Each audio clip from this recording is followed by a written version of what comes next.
Bueno, seguimos ahora eh, con, con otra fuente, como les estaba anunciando, vamos a ver algunos fragmentos de una fuente que se llama el Libro de los Muertos, el capítulo 125, ¿no? Conocido como la Declaración de Inocencia, algunos le dicen la confesión negativa, porque todo empieza con no hice tal cosa, no hice tal otra, bueno. Lo de confesión, bueno, por ahí recuerda demasiado a ritos cristianos, no se trata de eso, es más bien una declaración, ¿no?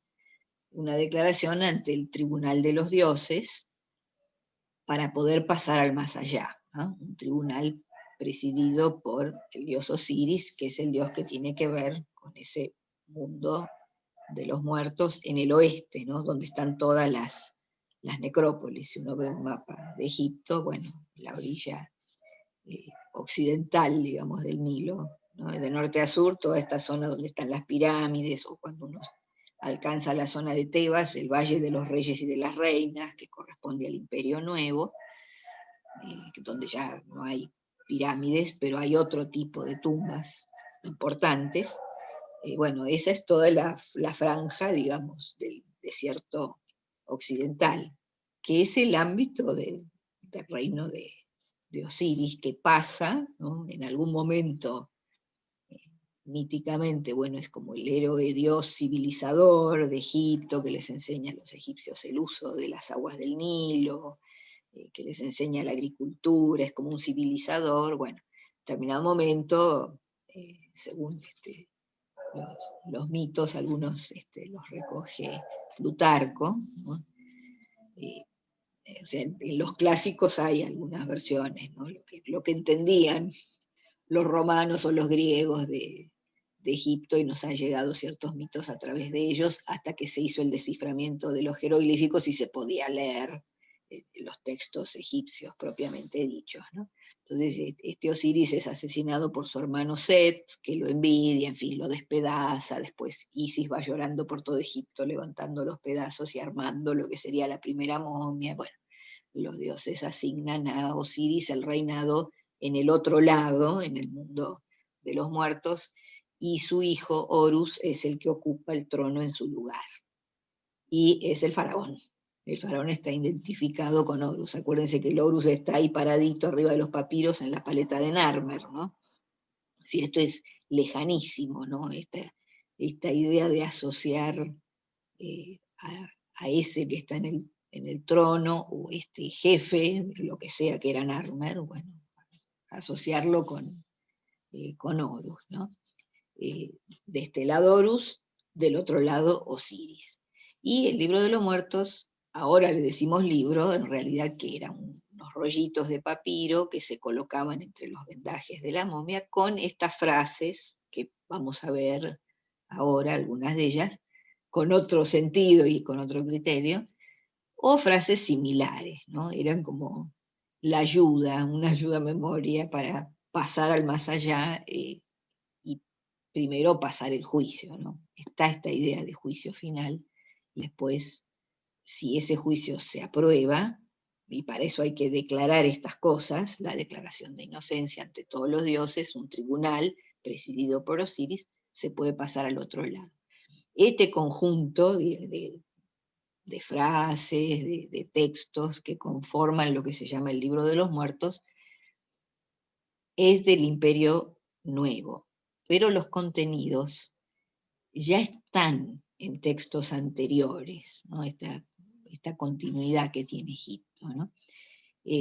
Los textos funerarios, así en una especie de corpus, ¿no? Integrado del reino antiguo, son los textos de las pirámides, se llaman así. Después vamos a tener algunos, para ver algunas de estas cuestiones ideológicas de este mundo de las creencias. Pero bueno, textos funerarios para el reino antiguo son los de la pirámide, textos de las pirámides, justamente porque están escritos en los muros de las pirámides, en los pasadizos internos y demás. Del reino medio se llaman textos de los sarcófagos, y ahí aparecen algunas frases, que después también vamos a tener algún texto que nos va a mostrar, ¿no? Un antecedente. Son frases que se reiteran y que después se ven en Reino Medio, les digo, textos de los sarcófagos. Uno vuelve a ver esas frases o muy similares en este, comillas, libro de los muertos, que es del Imperio Nuevo, o sea, de los 3 grandes momentos de centralización de la historia egipcia desde el punto de vista de los textos funerarios. Esos son los 3 grandes corpus, digamos, de fuentes egipcias que hacen alusión a creencias funerarias. Algunos pasajes son sumamente oscuros, ¿no? Piensen ustedes que se trata de una religión que ya no se practica, entonces ahí hay toda una dificultad, ¿no? Muchas veces no se entiende qué quieren decir muchas de las frases que aparecen en estos conjuntos de textos, sea los de las pirámides, que son los más oscuros de todos, incluso en un egipcio que no es el mismo egipcio que el del libro de los muertos, es decir, justamente es reino antiguo, es una forma más arcaica de la lengua y son realmente difíciles para los egiptólogos, ¿no? En cuanto a todo lo que hace a la traducción. Y les decía acá algunas frases de las que vamos a utilizar, porque no se olviden que venimos hablando de estructuras económicas y administrativas, ¿no? Y ustedes recordarán por ahí la lectura de Polanyi, que vuelve a aparecer, ¿no? En El sustento del hombre, ¿no? Y estos pasajes, o Aubet, que le da el marco, ¿no? Aubet escribe un manual, habla de comercio en el título, en fin, el comercio y el colonialismo, ¿no? En el Antiguo Oriente. Bueno, ahí está una opción, ¿no? A mí me gusta una palabra más general, me gusta más pensar en términos de intercambio, porque eso me acerca interdisciplinariamente a la antropología económica, que me resulta una herramienta mejor para la interpretación, ¿no? Y les decía, Aubet pone a Polanyi en su contexto, en el contexto de su pensamiento, bueno, los rasgos principales, pero después ustedes tienen un texto que es de Polanyi mismo, ¿no? Un fragmento de El sustento del hombre, y uno ve, digamos, como el gran aporte fue pensar la economía no como una entidad por separado en las sociedades, sino verla incrustada en la sociedad, particularmente en las sociedades que estudiaba la antropología. Se leyó todo Polanyi, de Malinowski para atrás, y después, digamos, todos los antropólogos que pudo leer, incluso estudiando situaciones que uno interpretaría como, bueno, eran situaciones rituales, y él va descubriendo que, bueno, dentro de eso, en realidad lo que están haciendo es alguna forma de intercambio, ¿no?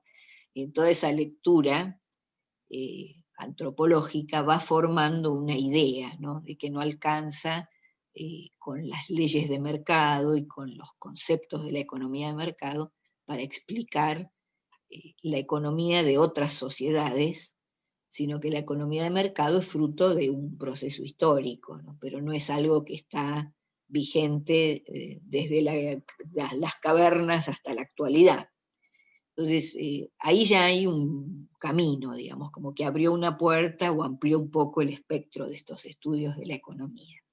Y ahí aparece este concepto, que es el concepto de incrustación, es un concepto clave de Polanyi, ¿no? Esto de que la economía está incrustada en la sociedad. Si yo quiero entender los movimientos económicos, las características de la economía de una sociedad antigua, por ejemplo, tengo que comprender las características de la sociedad, no pensar solamente en la transacción económica, y darme cuenta de que hay movimientos económicos incrustados en otras relaciones sociales.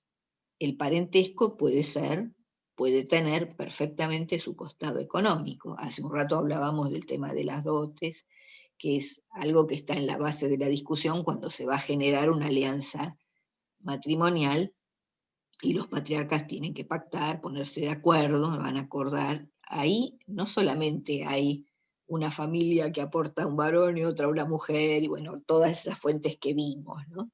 De las transacciones matrimoniales. Hay bienes, hay circulación de bienes, la comunidad tiene que tener además lo que llamábamos el fondo ceremonial o el excedente ceremonial para que en el momento en que se produce la boda, que siempre es una instancia pública, digamos, ¿no? Se ve, la comunidad tiene que ver esta situación, tiene que ser conocida por todos. Bueno, también hay que convidar, hay que invitar al banquete, ¿no? Hay que dar regalos, y para eso hay que tener una reserva, que es eso que Wolf llamaba el fondo ceremonial o el excedente ceremonial, ¿no?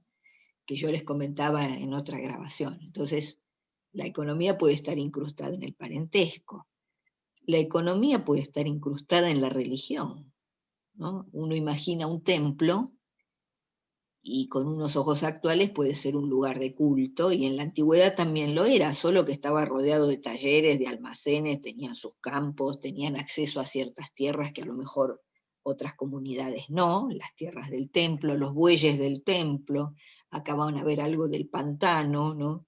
El territorio del templo, ahora vamos a ver, y viven de esto, y tienen trabajadores allí.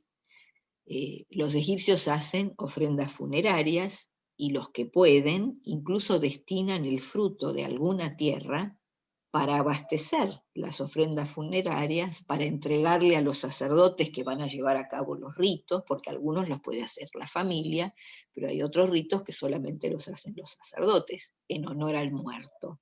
Entonces uno dice, claro, estamos hablando de las creencias religiosas que tienen que ver, o funerarias, llamémosle, las creencias funerarias que tienen que ver con el más allá. Y sí, pero estamos también hablando de un movimiento económico. Llevar a cabo las ofrendas, que son indispensables dentro de todo ese ritual, implica un movimiento económico. Implica tener el campo en producción, implica destinar una parte de ese producto para ocuparse de las ofrendas, porque son regulares, no le deben faltar a ese muerto. En Egipto, de hecho, es el hijo mayor el encargado de sostener el culto funerario de sus ancestros familiares, ¿no? Y sostener literalmente con un producto, que es lo que se entrega bajo la forma de ofrenda, pero que implica un montón de trabajo en el campo, implica todas las tareas que tienen que ver con el ciclo agrícola y destinar una parte para ofrenda. Entonces, la economía está incrustada en la sociedad. En ese caso, uno podría decir, bueno, en el mundo de las creencias religiosas tenemos aspectos económicos, ¿no? Como le decía también, estos talleres que hay alrededor del templo, o del palacio. El palacio también tiene sus dependencias de almacenamiento, sus dependencias en donde hay gente que trabaja muy calificada, los artesanos calificados como los que vimos, vamos a ver en un rato, y bueno, y ustedes habían visto también en el papiro de Turín, esos artesanos de Deir el Medina. Bueno, esos no están en una dependencia de palacio, están en un poblado aparte, porque eso queda más cerca para llevarlos hasta la zona de las tumbas donde van a trabajar, ¿no? Allí en Egipto. Pero en otros casos, en Mesopotamia, uno ve en el palacio o en algunos templos dependencias que son lugares en donde hubo gente que trabajaba. Había talleres textiles o de carpintería o de orfebrería, ¿no? Eh, y están en el espacio que corresponde a un edificio que llamamos templo o palacio. Entonces hay aspectos económicos que están asociados a la política o incrustados, diría Polanyi, o en las creencias religiosas o en las relaciones de parentesco. Ese es uno de los grandes conceptos de Polanyi. Y el otro, del cual vinimos hablando, hace un rato cuando hablábamos de la tierra, Polanyi plantea que en estas economías de las sociedades que no son sociedades capitalistas, ni la tierra ni el trabajo de los seres humanos son bienes de mercado, que se puedan comprar y vender con un criterio de mercado, ¿no? Por eso hablábamos de la tierra se pertenece a una comunidad y por lo tanto se tiene acceso al usufructo de la tierra, o se es funcionario, esas serían las dos grandes formas de acceder, ¿recuerdan? O se es funcionario y se la recibe por ejercicio de la función. Entonces, esos dos conceptos son muy importantes para Polanyi. Y después, cómo se integran, ¿no? Todos los aspectos de la sociedad, de los diferentes grupos, ¿no? Hay formas de integración desde el punto de vista económico, ¿no? Una de esas formas es la redistribución, para lo cual primero un centro, cualquiera sea, el patriarca de la familia, el faraón, el sumo sacerdote, ¿no? Un centro debe acumular para después redistribuir, repartir. Polanyi no lo dijo, pero hoy sabemos, lo dijeron otros, que esa redistribución siempre es asimétrica, ¿no? Una de las formas más simbólicas de redistribución es la ración, como la que recibía el soldado, por ejemplo, u otros personajes, pero la ración no es igual para todos. Ahí está la diferencia que yo les hacía hace un rato entre igualdad y equidad, ¿no? Es justo, corresponde que reciba una ración. Ojo, la ración es según su cargo, según sexo y edad, es decir, hay una ración para un trabajador varón, si es una mujer, la ración es la mitad de la de un varón, si es un niño, porque también hay niños, ¿no? En la prestación obligatoria, o son cautivos junto con sus madres y terminan trabajando a lo mejor en el taller de templo, bueno, la ración que recibe es la mitad de la mujer, ¿no? Y eso es increíblemente regular a lo largo de milenios, se mantiene hasta la época romana, es una cosa muy notable, ¿no? Esa forma de cálculo, ¿no? De estos escribas antiquísimos de la antigüedad, ¿no? Entonces, redistribución es una forma de integración, una forma de integrar la economía. La otra forma es la reciprocidad, que Polanyi vio como dar y recibir en forma equivalente, ¿no? Crear ese acuerdo cuando las partes que intervienen se consideran pares entre sí. Después está Salins, que lo vimos en la unidad 2, que viene después de Polanyi, y sobre esa base que da Polanyi de la reciprocidad le encuentra los matices, ¿no? Bueno, existe una reciprocidad generalizada cuando son los parientes muy, muy cercanos, muy directos, entre hermanos, padres e hijos, ¿no? Hay una reciprocidad equilibrada, que sería más parecida a este planteo de Polanyi, ¿no? Entre pares, entre gente que se considera equivalente uno al otro, digamos, tiene que ver con la categoría de las personas, ¿no? Que intervienen en la transacción. Esa sería la equilibrada. Y ya el parentesco no es tan cercano, y en el tercer nivel estaría esa reciprocidad negativa, con ese nombre así medio contradictorio, pero que implica una distancia social y de parentesco muchísimo mayor. No me importa, somos totalmente ajenos, entonces puedo tener unas conductas que en otra situación, en otras reciprocidades serían reprochables, ¿no? Con el que es totalmente ajeno, y bueno, puede haber hurto, puede haber algún tipo de trampa, de engaño, bueno, lo cual seguramente va a tener consecuencias y va a haber que reparar eso, pero digamos que se puede hacer, es como buscar el beneficio, ¿no? No estar pensando tanto que como el otro es pariente no tengo que afectarlo, que prefiero conservar la relación, que sí lo pensaría en la reciprocidad generalizada. En la negativa, bueno, podemos llegar a extremos que incluso son muy violentos, como la guerra, y también se puede revertir cuando me caso con el enemigo, digamos, pactemos, dejémonos de pelearnos, y entonces esa reciprocidad negativa se transforma, puede transformarse en equilibrada o incluso en generalizada, ¿no? Puede haber maneras de aliarse, de hacer las paces y de terminar con esa reciprocidad. Esas formas son las formas que encontró Salins, digamos, de la reciprocidad, ¿no? Por su observación antropológica, le agregó un poco a Polanyi, pero originariamente Polanyi habló de redistribución, de reciprocidad, así como entre pares, y la tercera forma eran las formas del intercambio, que puede ser con con mercado, en sociedades que conocen el mercado en el sentido de oferta y demanda, en el sentido de lo que significa las leyes del mercado, ¿no? Las de las sociedades europeas occidentales y como las ve Adam Smith, ¿no? Ese tipo de intercambio con o sin mercado, en el sentido de, bueno, con sistemas de equivalencias, no por dinero, no con oferta, demanda y precio, ¿no? Es el intercambio sin mercado, que puede tener elementos de mercado, decía Polanyi. Puede haber alguna cosa que nos recuerde en algo, pero lo que no hay es moneda, ¿no? Y además siempre importa mucho quiénes son los que intercambian, ¿no? En estas sociedades en donde hay intercambio sin mercado. Pueden existir lugares, eso sí, en donde se celebran los intercambios y bueno, uno dice, bueno, eso era el mercado. No hay como en el mundo clásico, ¿no? Como podía ocurrir en el Ágora o en el Foro Romano, ¿no? Estos espacios a donde confluye gente, ¿no? Como una especie de plaza, y bueno, ahí tiene lugar, ¿no? El intercambio.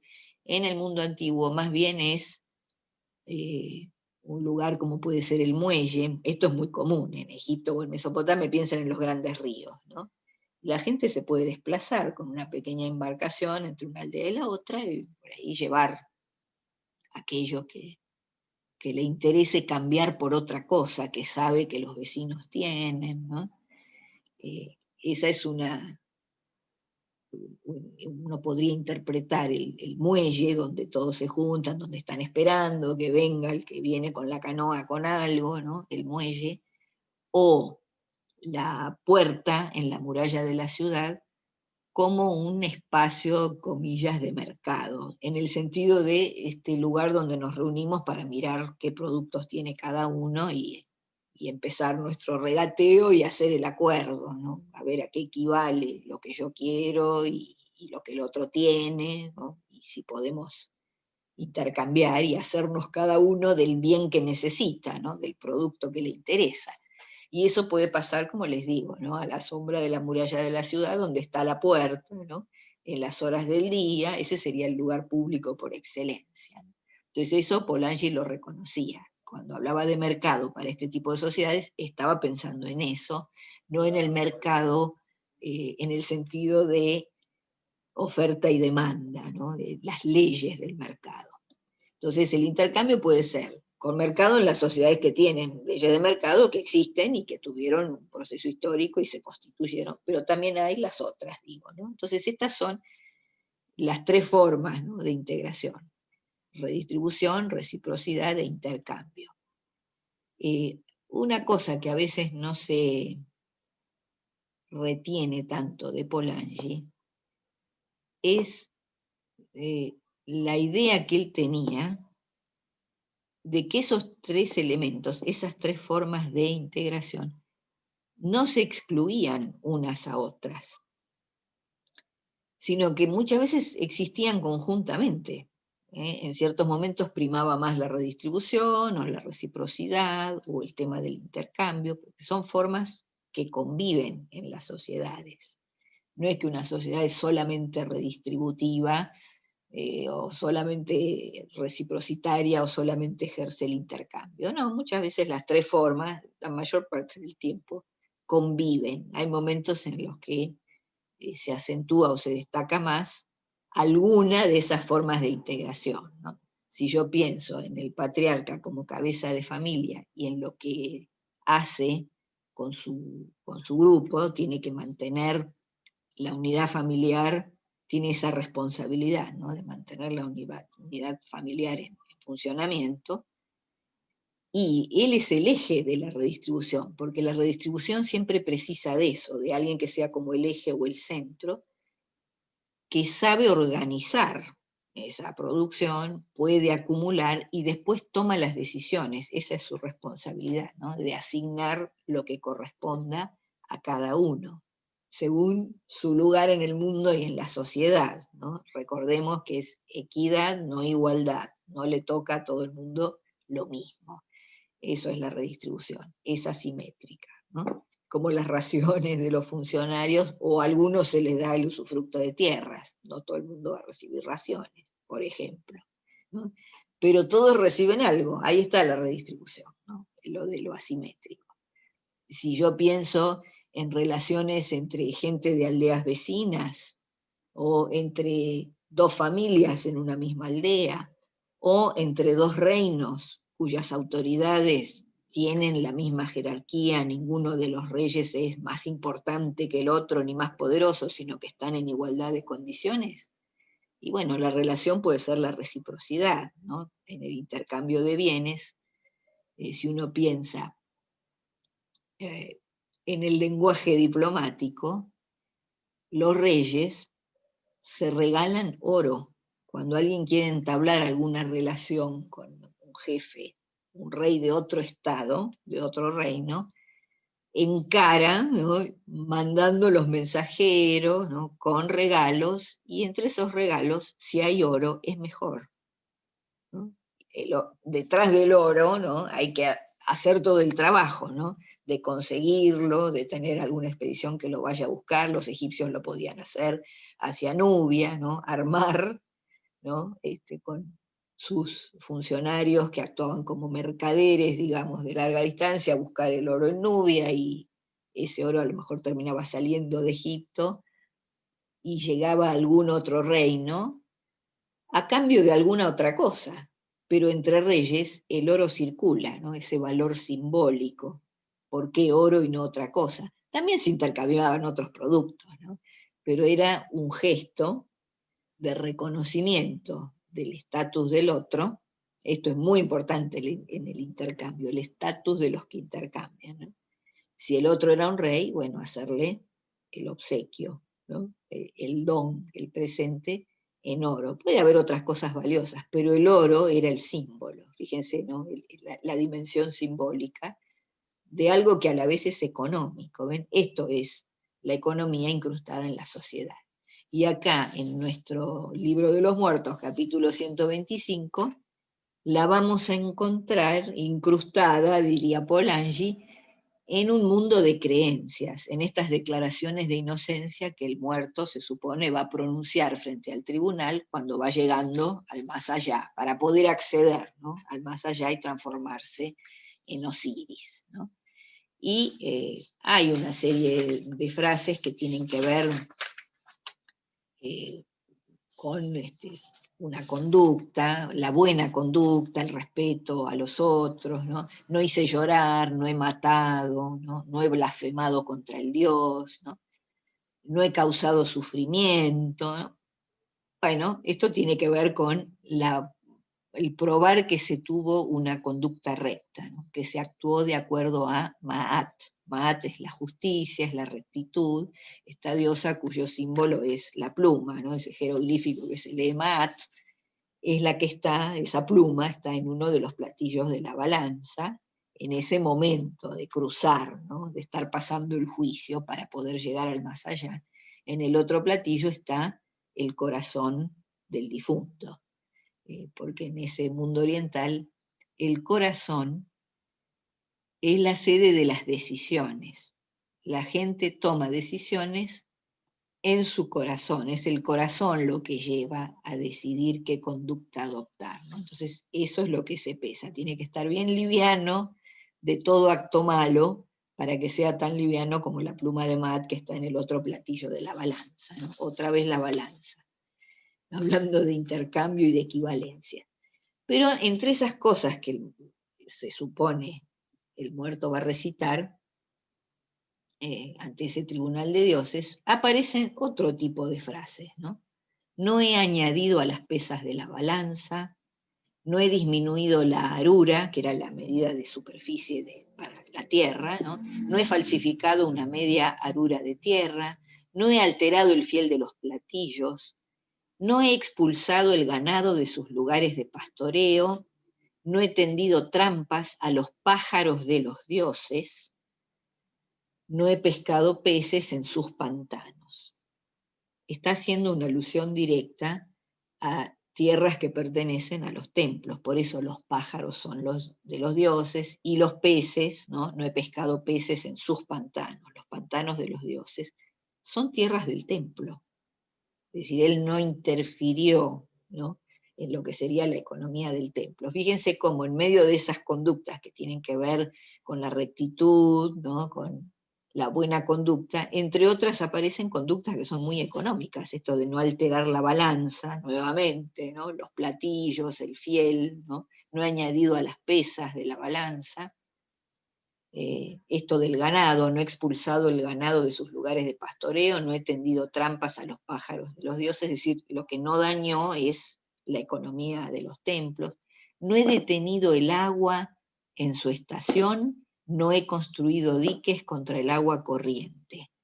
No, no he detenido el agua en su estación, la estación del agua es la inundación, cuando desborda el Nilo, que es vital para todos los egipcios, porque es la manera de volver fértil esa tierra y de garantizar, bueno, un buen inicio de ciclo agrícola. Una vez que baja la inundación, si uno no interfirió con esa inundación, no está privando a nadie, ¿no?, de la posibilidad de sobrevivir, ¿no?, y de tener una vida agrícola, digamos, o el acceso a la producción agrícola, como debe ser en una aldea egipcia, ¿no? Entonces, es importante esto que dice, ¿no? Y es una conducta económica, porque es vital el uso del agua de la inundación. Si alguien es privado del acceso a la inundación, se perjudica en su campo y en su futura producción. Entonces, como algo bueno para decir, carta de presentación para el más allá, no he construido diques contra el agua corriente, no he detenido el agua en su estación. Esa es la parte A. Si uno mira esta fuente, ustedes van a ver que tiene varias páginas, pero esta donde aparecen mezcladas, digamos, con cuestiones que tienen que ver con lo moral, con la buena conducta, aparecen mezcladas conductas de tipo económico, es una serie que va desde A22 más o menos hasta A32, ahí hay varias de esas, ¿no?, de este tipo de frases que se reiteran. Después hay una parte que empieza con B larga, ¿no?, y los números, y ahí también, ¿no?, aparece algo similar, ¿no? Hasta acá tenía 3 por lo menos, para que vean, ¿no? Es como una invocación, ¿no?, se dirige a determinada divinidad, o, ¿no?, X, ¿no?, o Ruti, que procede del cielo, no he dañado la medida del grano, ¿no? En los intercambios no hice trampa, con el grano, ¿no?, que es como el símbolo del alimento, ¿no? O Mandafuego, que procede de Memphis, no he robado alimentos, ¿no? Ahí hay una cosa que dice Polanyi, ¿no?, en algunos de sus trabajos, ¿no?, plantea cómo está mal visto, ¿no?, en el mundo antiguo esto de especular con el alimento, teniendo, ¿no?, negarle a otro el acceso al alimento. Acuérdense de la estela de los buitres, ¿no?, y del juramento, solo comeré hasta un caru de los campos de Ningirsu, es decir, el vencido tiene acceso a una parte del producto de ese guedina, ¿no? No es que está vencido y perdió todo el guedina. Está bien, lo ganó en su mayor parte Anatum de Lagash y se lo devuelve, como él dice, a su dios Ningirsu de Lagash, pero al otro, al vencido, le permite usar, hacer usufructo de una partecita de la tierra del guedina, porque es para comer. Solo comeré hasta un caru, esa es la medida, ¿no?, de los campos de Ningirsu. O sea, no he robado alimentos. Y por aquí hay otra que también, en el tema del alimento, otra vez, como diría Polanyi. Oh Señor de justicia, que procede de Mati, no he robado la ración de pan. Claro, la ración siempre tiene un destinatario, está asignada. Entonces, robar una ración es privar a alguien del alimento que le tocaba ese día, ¿no? Entonces, este tipo de frases son, ¿no? Les destaqué estas de la parte B, B6, B10 y B15, pero sin cerezas, de A22 a A32 tienen varias para elegir. Incluso estas expresiones así de no robar alimento. Hay una muy linda por ahí donde dice: no he quitado la leche de la boca de los lactantes, ¿no? Una manera indirecta también de decir que no dañó a la madre, ¿no? Si no he quitado la leche de la boca de los lactantes, no he separado a la madre y el hijo, ¿no? Quizá alguien que se dedicaba a la prestación, a reclutar gente en el sistema de prestación obligatoria, y bueno, esta que tiene un hijo al que todavía está amamantando, no la voy a convocar en esta ronda, digamos, de buscar esta mano de obra. Bueno, estamos pensando una posibilidad, podría perfectamente haber sido, pero evidentemente lo que da a entender es que, bueno, una madre que estaba amamantando un niño tan pequeño que es amamantado, bueno, no se debe separar de ese hijo, no he quitado la leche de la boca de los lactantes. Entonces esto de no robarle al otro la comida, no quitar la leche de la boca de los lactantes, suena así muy poético, pero también tiene una lectura desde el concepto de economía moral que ustedes tienen, el trabajo de la profesora Murphy, que está basado en el concepto de economía moral de Thompson, ¿no? Moral porque viene de la idea del vocablo mores. Mores son las tradiciones, las costumbres, lo que siempre se hizo así. Entonces, ¿cómo voy a ir en contra de la forma de actuar que todos hemos tenido? Como decían los hermanos de Dina, eso no se hace, ¿no? Y no tiene una explicación racional, es porque siempre se hizo así. En las sociedades tradicionales hay una norma, esto que dice Polanyi, y no se le quita el alimento a alguien, no le saqué el pan de la boca, es otra de las frases que a veces aparecen en este tipo de textos, ¿no? Entonces, fíjense, en el contexto de una creencia funeraria que tiene que ver con pasar al más allá, cómo aparece una conducta económica, ¿no? Entonces, ¿está o no está la economía incrustada en la sociedad? En este caso, en el mundo de las creencias religiosas, donde también aparecen los criterios muy tradicionales. La gente en ese momento tenía, como los de la economía moral de Thompson, que son los motines del pan del siglo XVII en Europa. Bueno, acá no estamos en Europa ni en el siglo XVII, pero en un lugar y en el otro la gente tiene una idea de cómo tienen que ser las conductas económicas.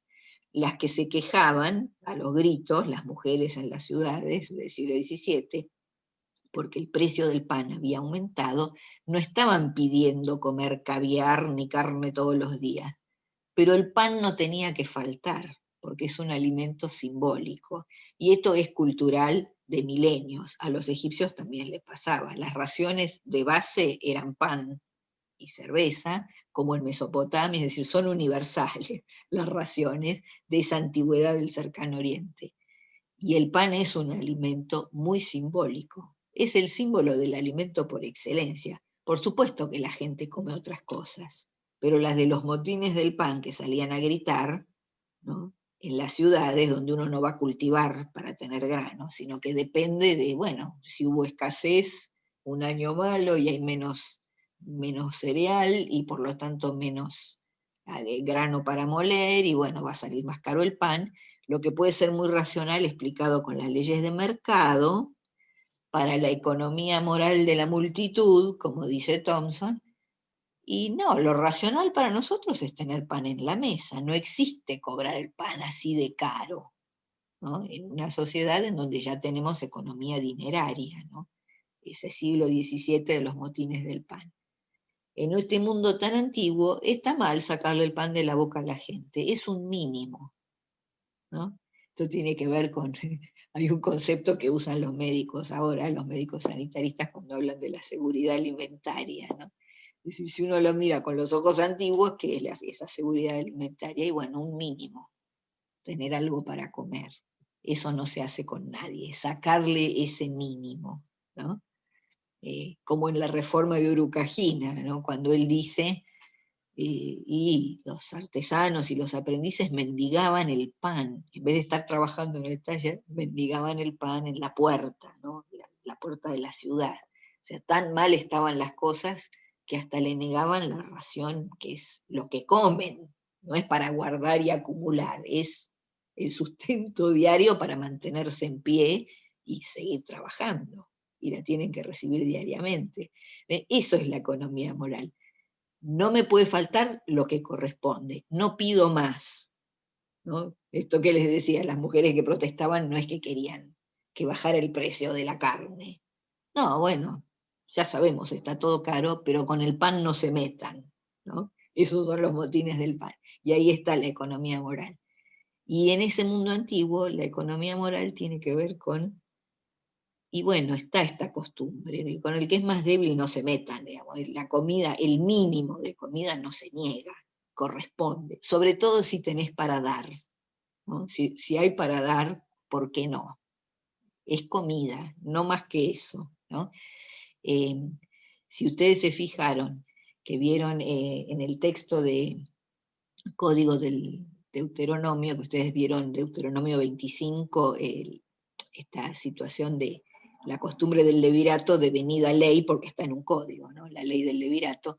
Si ustedes van arriba en la página, donde termina Deuteronomio 24, ahí aparece un principio que uno podría definir como de economía moral, ¿no? Viene hablando de la cosecha y demás, y bueno, que cuando cosechaste, ¿no?, el grano, después también hay un ejemplo con los viñedos, ¿no?, o distintos tipos de plantas que en realidad permiten el alimento, ¿no?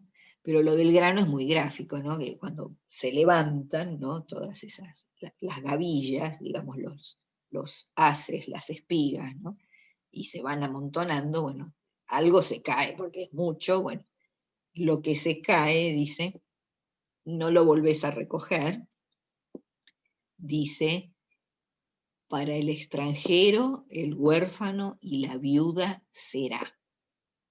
Es decir, siempre va a haber alguno que le va a venir bien ese grano, aunque sea un puchito para hacerse algo, pero es alimento.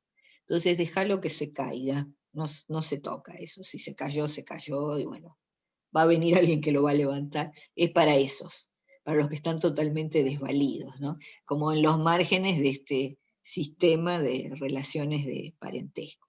Entonces fíjense cuántas cosas podemos decir de esta economía antigua, ¿no? Cuántos más matices le encontramos si la pensamos desde un lugar más antropológico y no simplemente con las leyes del mercado, ¿no? Bueno, con esto suspendemos acá porque si no se va a hacer muy larga la grabación, pero tenemos entonces una interpretación de este capítulo 125 del libro de los muertos.